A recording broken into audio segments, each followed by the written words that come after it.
Landry has always been someone who has always been, I would say, influenced by the potential of having power and power total and complete. Um, he's not unlike any other politician when we think about it from that capacity, because why is it that anyone would run for an office that pays them $200,000, but they spend $4 and $5 million to get in that position, unless there is something unknown by most that would be a greater benefit than we normally see up front. But with all that said and done, it's not uncommon for people from different political parties to have differences and differences, and as a result, whenever there's an opportunity for that anything arises, to use that thing to their benefit to push forward their own personal agenda. I, for one, try to, for the most part, stay out of the political realm, although I deal with politicians for the betterment of the whole of our people. The one thing that I do know is that an endless argument, a debate that will never be won, is when we start dealing with political views. The thing that I don't like to do is allow politics to play a role in the public safety. And when you start using politics as a reason to justify doing something that we all know is not good for the public as a whole, we create problems. Absolutely. I know, and you know, that this is something that goes beyond systemic situations or breakdowns. This is failure on almost every level. When you look at the ability for the jail to properly house people, and this is something that has been promoted, pushed, and even made known by the very sheriff herself. 3 weeks prior to this thing breaking out, she afforded all access to all our news medias in New Orleans, Channel 4, 6, 8, 26, and 38, and she showed them how important it was that the millage that she got passed would go forward. And she said even though that $13.1 million sounds like a lot, she literally needed about another $40 to $50 million to secure the facility. So when all is said and done, it's just a crack that was discovered, that got exposed, that led to a situation that the whole world is paying attention to now. But when all is said and done, trust me when I tell you that this will work out for our betterment, and it will ensure that we get the necessary things in place so that we can feel safer in our homes at the end of the day. One thing I know about folks in New Orleans is they know when they're coming under attack, and they know how to circle the wagons. They protect each other. New Orleans has always been the city with a predominant minority leadership, whether we have, because we can see it right now, we have women who are leading. We got the Mayor, LaToya Cantrell. Jason Williams is, the minority really within that political power structure. You got you got a female sheriff. You got a female African-American sheriff, as I mentioned. You have a female chief of police, Caucasian lady. So you have women who are really leading the charge, certainly as it pertains to the safety in New Orleans. But, you have at least two attorneys, according to District Attorney Jason Williams, who said they left New Orleans for fear of safety because these two attorneys were on his staff that prosecuted at least one of the individuals who has gang ties, who has the ability to retaliate. So to protect their family, they left. But at the same time, in the afternoon, District Attorney Williams gathered reporters for a lengthy challenge to Governor Jeff Landry, who suggested on Sunday that the jailbreak was a result of a progressive criminal justice system. Now, that's the first time I ever heard of a criminal justice system being progressive.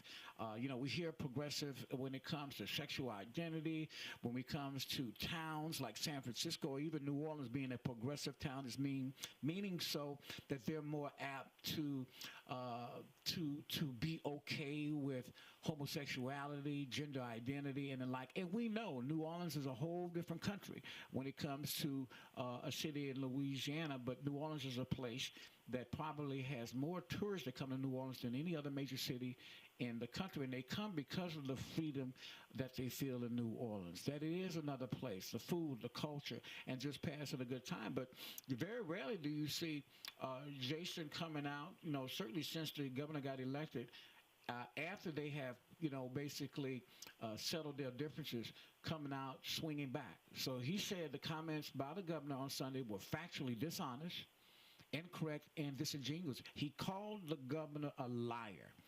Though Williams also cast blame, but he also cast blame on Sheriff Susan Hudson. Now, in her defense, she came out, as you mentioned 3 weeks ago, and showed the media about the importance of the millage and what it would be going for, and then stated at the press conference, and when she looked back, I saw that, that it would take 40, 50 million to correct the locks. The big question that I have is, the New Orleans Parish Jail is one of the newest facilities that we have in the state of Louisiana. It's a multi-million-dollar facility. It's my understanding that it's less than 10 years old.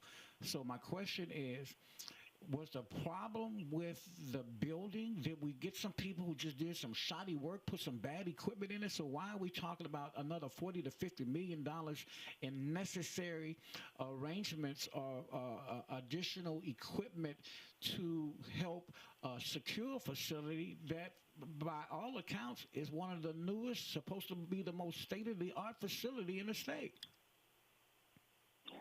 The issue is the issue isn't whether or not it's new. The issue is whether or not it was effective from its planning state. And what they calculated to be good, they discovered it was not good. And they discovered that prior to it even opening, which is why there was a long delay in it actually being implemented within the system. Okay.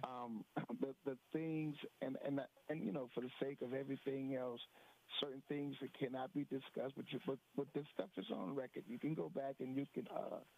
I'll send you actually the YouTube or the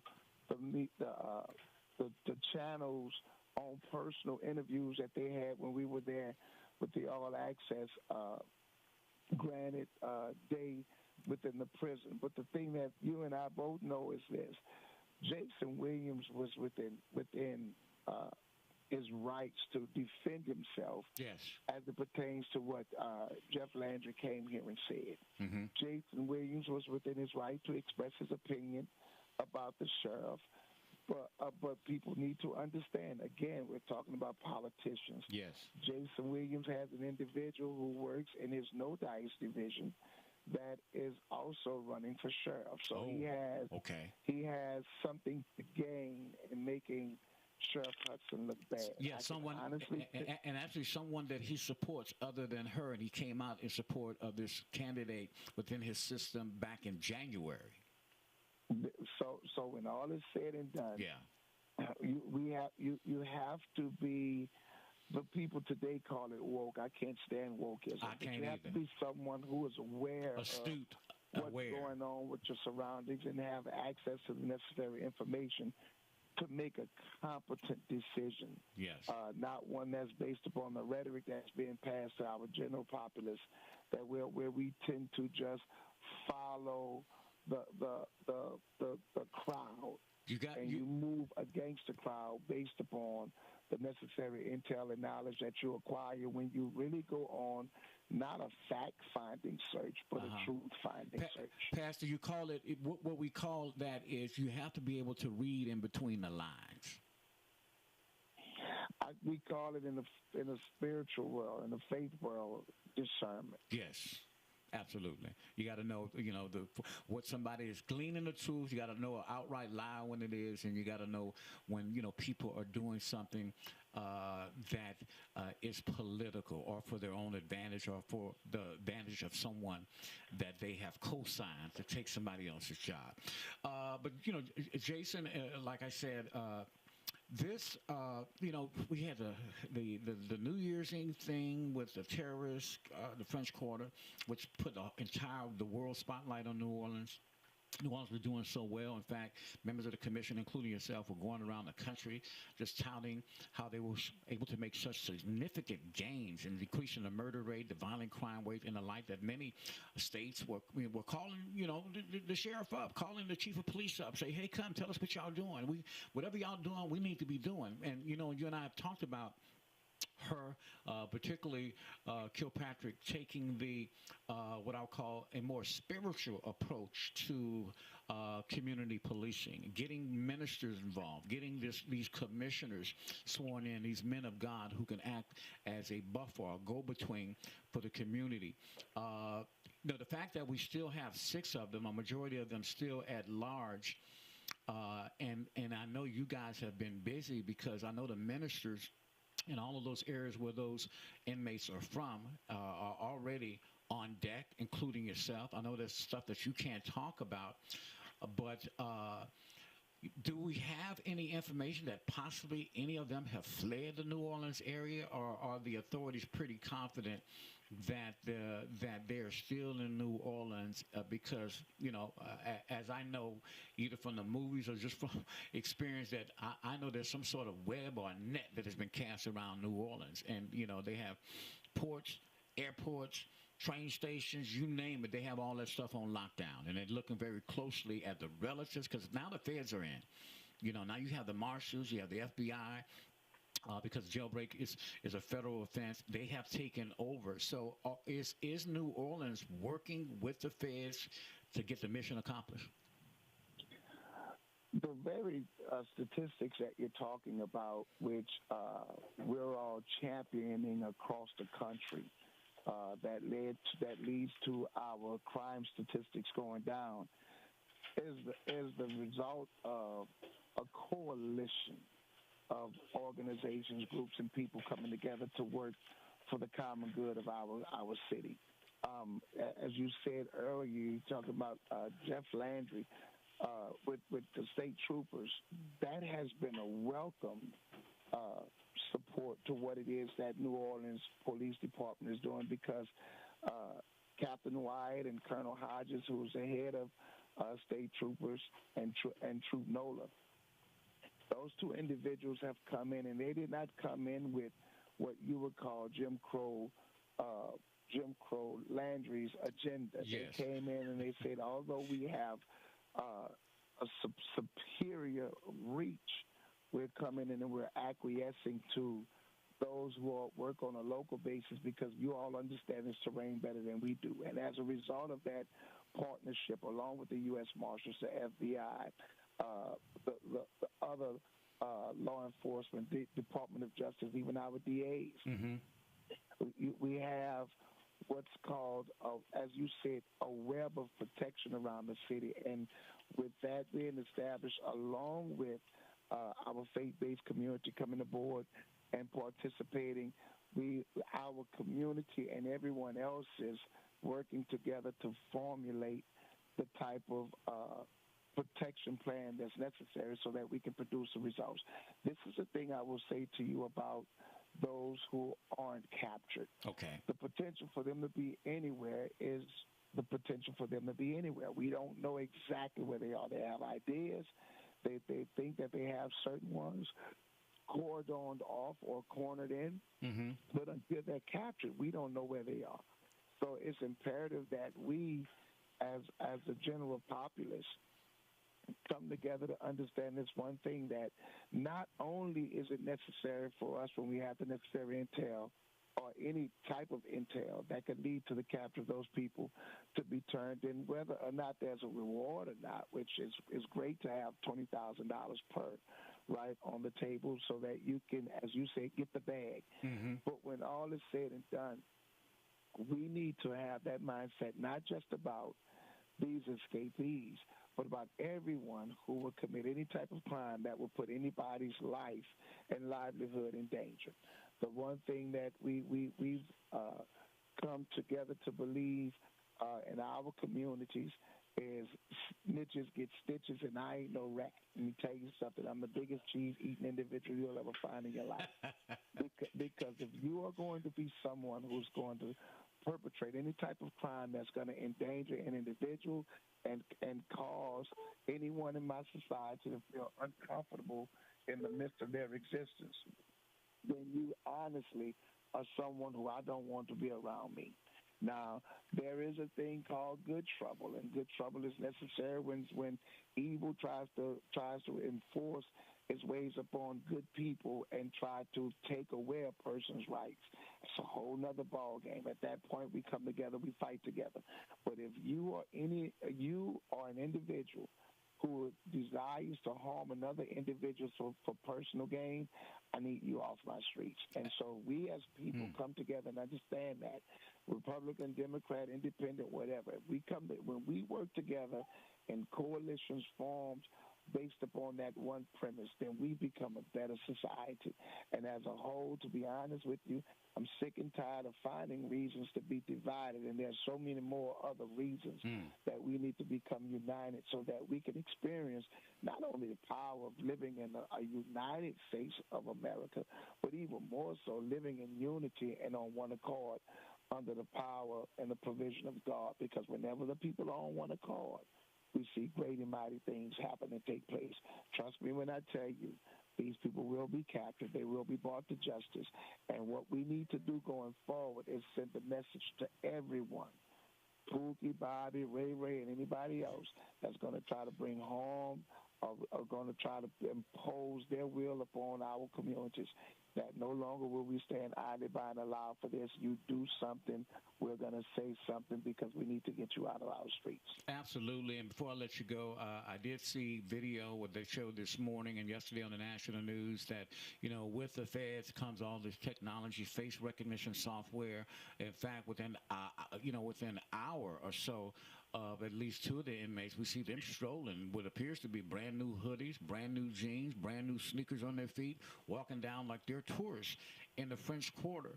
When you have that kind of technology all over at your disposal now, the likelihood of someone being captured is certainly the chances are increased.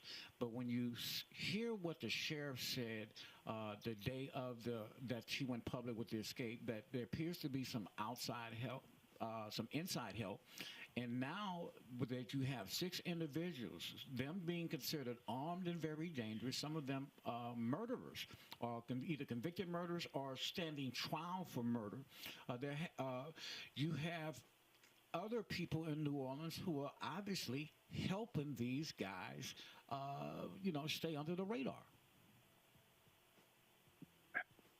And, of course, without help, they wouldn't have even escaped the prison, because in order to get through that rebar, that was not man's hands. That was beyond man's hands' ability or capability to come out. So there's an internal investigation, of course, that's going on, and whomever it is that's aiding and abetting or supporting these individuals, they are going to face some serious jail time. And everything now is federal time and real state time are two totally different things. It is. And so when it's all said and done, just sit back, pray, and continue to trust God, and know that the Bible says it this way: whatever is hidden will be revealed. Come on. Whatever that's done in the dark shall come to the light. God is a God of justice. He will see to it that all justice is served, because he knows all, and there's nothing that has been done that is beyond his watchful gaze. So at the appropriate time, God is going to bring this all to light, and it's going to all be for the good and the betterment of everybody. I believe that when everything is said and done, that the sheriff will be vindicated in this matter. I think that the city of New Orleans is going to come out looking better, because what will happen is, first and foremost, our prison will become more secure. But second of all, they will realize the competent leadership that we have, whether they're a minority, woman, male, or race, is irrelevant, because we have competent intellectuals in those positions in our city that are necessary, so that we can continue to see the growth and the expansion of New Orleans, and the world is taking notice. As you say, we've been traveling all around talking about the great reduction in our numbers, and there's still great requests coming in even since this matter took place. God bless you, Pastor. Pastor Jock Williams, always a pleasure, my friend, with the New Orleans Crime Commission. You take care. Thank you for the access, and thank you for updating certainly our listeners here in Central Louisiana. No problem, my friend. Take care. God bless you and your listeners. Thank you, brother. God bless you as well. Of course, again, 6 are still at large. 4 have been captured. The latest one captured on yesterday evening, we are told. And, of course, wanted to give you the latest on this information coming out of New Orleans. We'll have more eyes open when we come back, folks. Don't go away.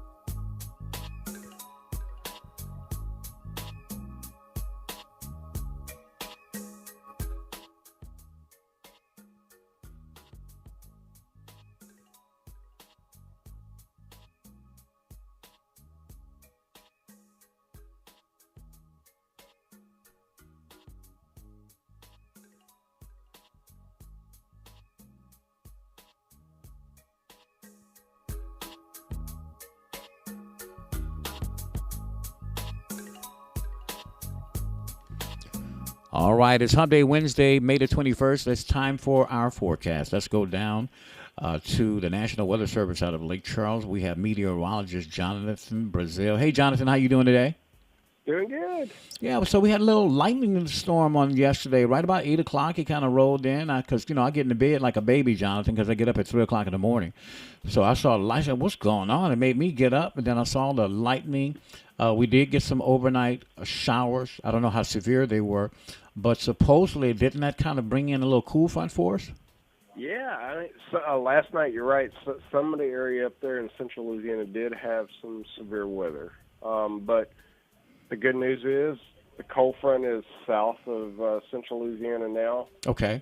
However, I don't know if you can really call it a cold front, but because the high is still going to forecast to be 90 today because dry air likes to heat up faster than moist air. So, okay. But the good news is at night it cools down faster. Like if you've ever been out in the desert, like the Las Vegas area, it gets cold. It heats up really fast and cools down really fast. Yes, absolutely. Absolutely. Because I've experienced that. So what are we talking about pretty much today? No chance of rain today. Going to be a beautiful day, though, right?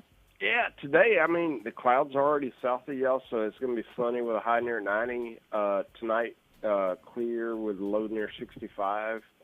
And then again tomorrow, high of 93. That dry air is still here, so it's going to heat up really fast. But the humidity is not going to be that bad. So 93 is going to feel like close to 93. That makes sense. It does.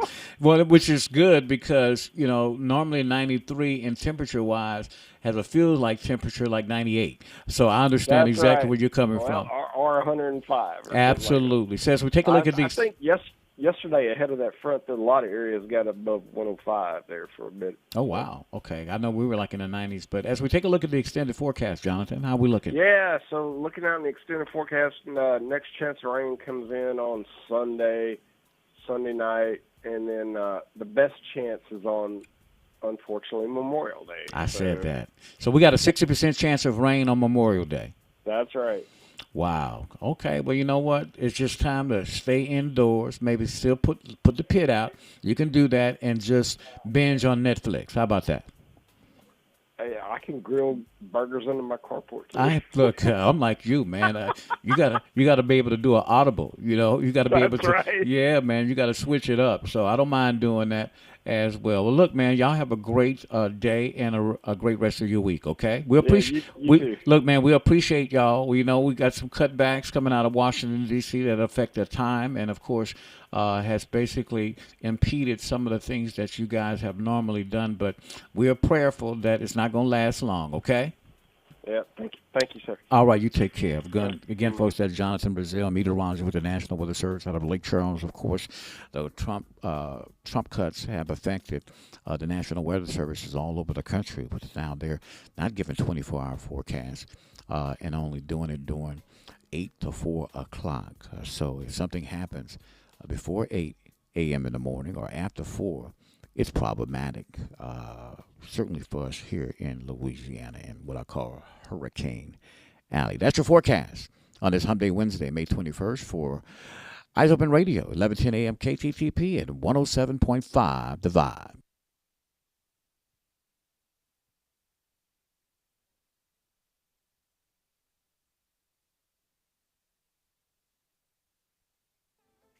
Rapides Primary Healthcare Centers now has convenient locations to better serve residents of Central Louisiana.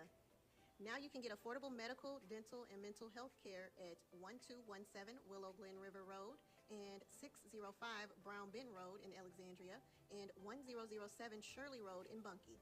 If you need quality health care for your baby from prenatal, during pregnancy, and up until adulthood, then look no further than Rapides Primary Healthcare Centers. Rapides Primary Healthcare Centers continues to be the affordable, timely answer to all your family's healthcare needs. All services are available to anyone regardless of their ability to pay. You or your family will never be turned away. Rapides Primary is a certified KidMed site with a sliding fee scale. Payment is based on income and size of family. Medicaid, Medicare, and most commercial insurance is accepted for all medical services. For appointments and information on all medical services, call 318-487-4400. That's 318-487-4400. Rapides Primary Healthcare Center, now with 3 locations to better serve Central Louisiana. A new beginning to quality health care. Louisiana Cardiovascular and Thoracic Institute's Wound Care Clinic is a top-of-the-line wound care facility. Our wound care clinic has expert providers and access to the latest wound care treatments and technologies. If you've got existing wound concerns, diabetic risk, or black toes, you have options, and LACVT's Wound Care Clinic may be your best option to avoid amputation. We offer advanced treatments, outstanding outcomes, and we accept all insurances. For more on how we can help you heal, call 318-442-0106. Hi, I'm Peter Sagal, and I'm the second funniest person in my family, next to my late uncle, Ted Skolnick, a delightful man a dozen times sharper and wittier than I've ever been. But not a lot of people ever got to know that about him, maybe because he spent most of his life hiding his ostomy bag due to his severe Crohn's disease. He kept that a secret, but when he died last year, he left a large bequest to the Crohn's and Colitis Foundation, supporting the search for better treatments and support for people like him. Don't feel you need to hide your Crohn's or colitis. Go to spillyourguts.org to learn more. Hey, it's your girl Diva D with my new show, Diva D's Zydeco Workout. Join me every Saturday from 11 a.m. to 2 p.m. right here on your favorite station, FM 107.5 The Vibe, and 11:10 a.m. KTTP. Get ready, Alexandria, Pineville. I'm your Zydeco Southern Soul and old school diva. So get ready to take a musical ride with me right here on your favorite station. KTTP 1110 AM is the official voice of the Peabody Warhorse Radio Network. Download the KTTP app today in the App Store or on Google Play. This is Ice Open with Tony Brown on FM 107.5 The Vibe and 1110 AM KTTP Alexandria, Pineville.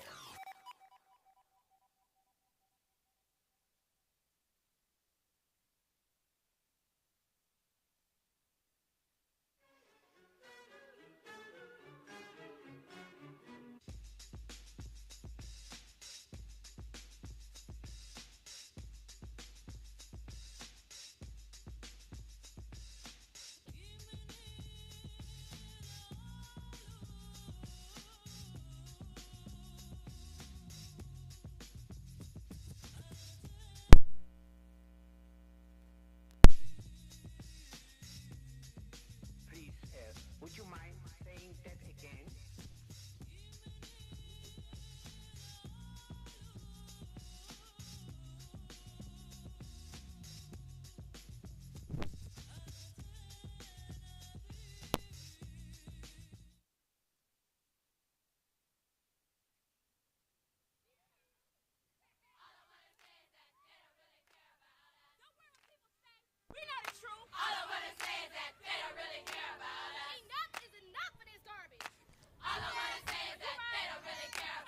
All right, y'all know what that means. They don't really care about us. Kenny's comments with our Eyes Open correspondent, Kenny Butler, live from Atlanta, Georgia. Good morning, everybody. Liar, liar, pants on fire. If you back the lie, you own the fallout.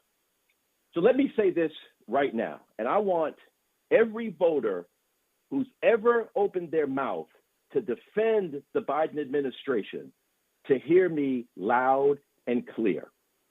You don't just get to act surprised anymore, because this ain't just about Joe Biden. This ain't just about Kamala Harris. This ain't just about some aging politician with a teleprompter and a smile.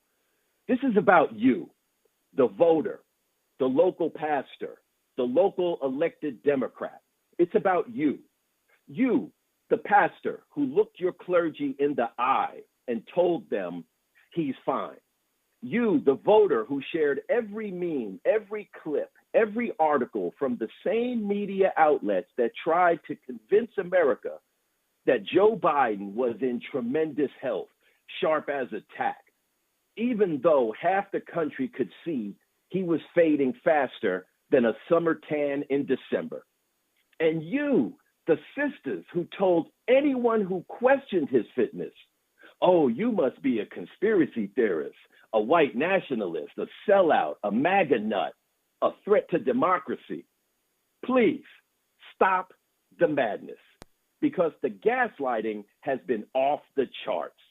And now that the truth is crashing down like a tidal wave, suddenly it's, oh, we didn't know, or, well, Trump's still worse. No, you don't get to move the goalpost now. You helped build this illusion. Now you own it. Jake Tapper from CNN, not OAN, not Fox, not the Breitbart Report, not any of these right-wing tabloids, from CNN, just dropped a book laying it all bare. White House staff were so afraid of the truth about Biden's mental decline, they couldn't even speak about it out loud. Like some twisted political version of the emperor has no clothes, they all knew, and they all played along. And you, the voter, the local pastors and the local elected Democrats, you played along too.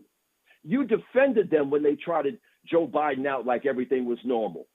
Homie was walking, getting lost on the White House lawn, falling up steps, falling on stages, falling off bikes, stuttering, getting lost mid-sentence. You dismissed the DOJ report where Special Counsel Robert Hur said Biden was too mentally diminished to even be charged with a crime, too old, too confused, and somehow that made it better. Kamala Harris came out and said Robert Hur's statements about Biden's mental acuity were gratuitous and inaccurate and politically motivated, defending Biden's sharpness. And yet you expect folks to regret not voting for her? And now we hear reports that the man hasn't had a cancer screening since 2014. We're supposed to believe that the most powerful man in the world didn't get a cancer screening since 2014, and that somehow that's normal, that's transparent, that's leadership. It's not. It's a cover-up. And it's not just from the top. It's from the bottom up as well, because millions of voters participated in this theater. You mocked Trump voters for calling it out. You pushed every stereotype. They're racist. They're crazy. They're cult members. They're sellouts. Meanwhile, you were backing a party that gaslit you and then trained you to gaslight everyone else. And don't even get me started about this auto pen nonsense. Executive orders, laws, government action signed by a machine, not a person, not a leader, but a device, a pen in a computer doing the work of the commander-in-chief, and you said nothing. Some of y'all actually defended it like that's supposed to be normal. Let me ask you, if the party you support is hiding the president's condition, using a robot to sign laws, and blocking dissent from within its own ranks, what kind of democracy do you call yourself defending? Back in 2016, Bernie Sanders was filling arenas. The excitement was real. The movement was real. And what happened? The DNC pulled strings, media coverage got muzzled, and Hillary Clinton was handed the crown. That wasn't the GOP that did that. That wasn't Trump that did that. That was your team that did that. So again, I ask, how are you still acting like you hold the moral high ground here? And yet you still expect Trump voters to feel ashamed. You expect them to regret their choice. For what? For refusing to believe a lie? For daring to call out the obvious? Nah, not today. Because trust isn't just lost by politicians. It's destroyed by the people who defend them even after the mask falls off. So in closing, you want to talk about leadership? You want to talk about restoring democracy? Well, let's start with this. Tell the truth, admit the lies, and own the consequences. Because until then, don't look down on anyone else. Because if you backed the deception, you didn't just vote for the lie. You became the liar. Those are Kenny's comments for this week. Thank you for listening.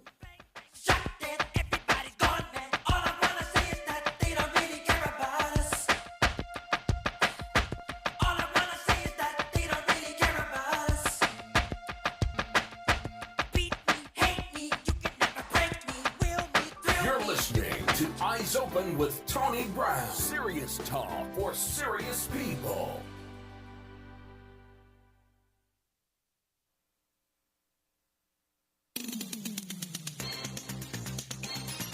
Hello, everyone. I'm Tony Brown. This is your statewide news you can use on this Hump Day Wednesday, May the 21st. News today being brought to you by Louisiana Cardiovascular and Thoracic Institute, LACVT, now wound care certified. The Simpsonport Police Department has shared new details after Riverside Elementary School was placed under a hard lockdown. This happened on May the 15th. According to the Voyles Parish School Board, they announced Riverside was on a hard lockdown, which started about 1 p.m. Students and staff remained safe throughout the day, but on the 20th, yesterday, Simpsonport Police said the lockdown was due to the shooting that led to a homicide happening close to the school, Riverside Elementary, in fact.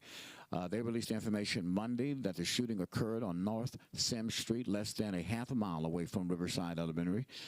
During the shooting, 22-year-old Terriandra Augustine suffered life-threatening injuries and later died from her injuries the same day. Two suspects, 28-year-old Kenneth Patterson and 16-year-old juvenile, were arrested on May the 15th in connection with the homicide. More arrests are coming.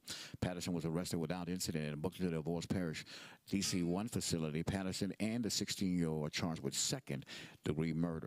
Simpsonport Police is leading the investigation, which remains ongoing. Anyone with information regarding the homicide may contact the Simpsonport Police Chief, Jamshad Fayez, at 318-359-5136. A mother has been arrested after a six-year-old child drowned in Toledo Bend Lake on May the 19th, according to the Sabine Parish SO. It happened around 6 p.m. They learned that the child had been pulled from the lake.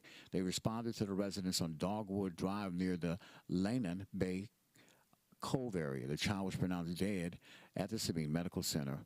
Sabine SO said the 6-year-old was a special needs child who was allegedly left unattended and walked a short distance from the house to the lake. The mother then pulled the child from the lake and CPR. The mother, 27-year-old Bethany in Stocking of Manny, was arrested that evening and booked into the Sabine Parish Women's Jail. She was charged with 1 count of cruelty to juveniles. No bond has been set at this time. Law enforcement officers arrested an escaped inmate, one of the ones who escaped on Friday of the 10 in New Orleans, Louisiana, 19-year-old Corey Boyd in the Eberville area on Tuesday evening. Armored and marked police vehicles were in the 1400 block of Eberville Street, 1 block off of Canal Street at about 7:30 p.m. on Tuesday. The Federal Bureau of Investigation said its agents tracked Boyd to the location. Boyd will be booked into the secure state facility outside the area on simple escape. According to Louisiana State Police, additional charges may be forthcoming. Boyd is the 5th inmate apprehended in as many days after he and 9 others at the New Orleans jail broke free, fled, prompting a citywide manhunt and state-led investigation to the jail's operation. He was initially jailed in connection with the killing of a witness who caught him and 2 others trying to break into their car on Marigny in April of 2024. In that incident, 38-year-old Mr. Brandon Fees, Mr. M-I-S-T-E-R, was shot before Boyd allegedly struck him with a vehicle. A shooter who police identified then stood over Fees and shot him in the head. Boyd pled not guilty in September. The 5 escapees still at large are Antoine Massey, Lenton Van Buren, Jermaine Donald, Leo Tate, and Derek Gross. All of them have a $20,000 bounty on their head. They're considered armed and dangerous, and police believe they have a net around the city, and it's just a matter of time before someone gives them up and police apprehend them. A woman wanted by Baton Rouge police for allegedly helping her nephew avoid apprehension was arrested on Sunday in Krotz Springs. 37-year-old Hazel Mancuso Ungaro was arrested by Krotz Springs officers on an active warrant from Baton Rouge police for accessory after the fact of second-degree murder. Her arrest follows the fatal April 7th shooting of 40-year-old Kevin Dale Evans in his residence on Geronimo Street. 19-year-old Joshua Mancuso Ungaro of Denham Springs was arrested April 16th and booked on one count of second-degree murder and illegal use of weapons in relation to Evans' death. Hazel Mancuso Ungaro was later booked into the East Baton Rouge Parish Prison. Someone needed to turn off the water to execute Friday morning's massive jailbreak for the New Orleans jail without flooding the cell and setting off alarms. A valve in the pump chase. A supposedly secured area located behind rows of cells would need cranking off. According to authorities, 33-year-old Sterling Williams,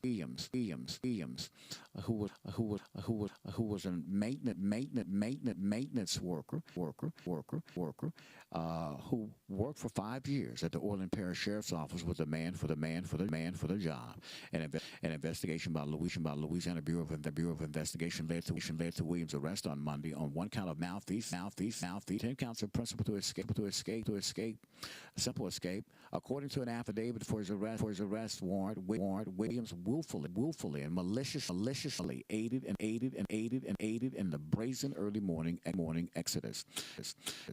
An initial sheriff's office investigation found that the 10 inmates, 5 of whom remained, 4 of whom remained on the lam late on Tuesday did the rest. The review found they escaped by removing a sink toilet combination unit from a cell.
From sunup to sundown, and then we do it all over again. We got Sinla on fire. You're jamming to FM 107.5 The Vibe and KTTP 1110 AM, Alexandria, Pineville.